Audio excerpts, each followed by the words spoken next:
কি বললো উনি? হেলিকপ্টার। এইখানে একটা মোবাইল আছে না, এই মোবাইলটা কি হেলিকপ্টার চেয়ে বেশি না?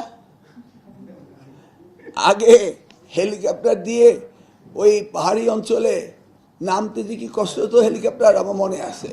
উঠতে যে কষ্ট হতো, রুমাতে 1000 ফিট ডিরেক্টলি উপরে উঠতে হবে, ওই চপার 1000 ফিট উঠতে পারে না, এমনও দুর্ঘটনার সম্মুখীন আমরা হয়েছিলাম। এখন এটা তো স্যাটেলাইট, এইটার মধ্যে আমি প্রত্যেকটা স্কুলের তাদের ইয়ে নিয়ে নিয়েছি। আমার যেখানে সন্দেহ হবে সেখানে আমি দেখব।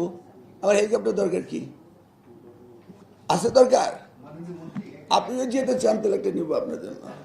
আমাদের লেখাপড়ার কালচার নষ্ট হয়ে গেছে, সেখান থেকে আমরা ফেরত আসতেছি।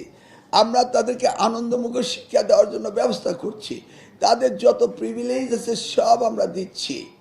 এখানে কিছু কিছু ভার্চুয়াল মব আছে, ভার্চুয়াল মব। এই ভার্চুয়াল মব এই সমস্ত কথাগুলি বলে, বুঝতে পারছেন তো? এগুলিকে ওরা বুঝে না, ওরা ট্রোল করে। গতকালকে তো দেখলাম একজন একটা ছোট্ট 2 মিনিটে কি বানিয়েছে, আমি হেলিকপ্টার নিয়ে রশি বেয়ে উঠছি নামছি।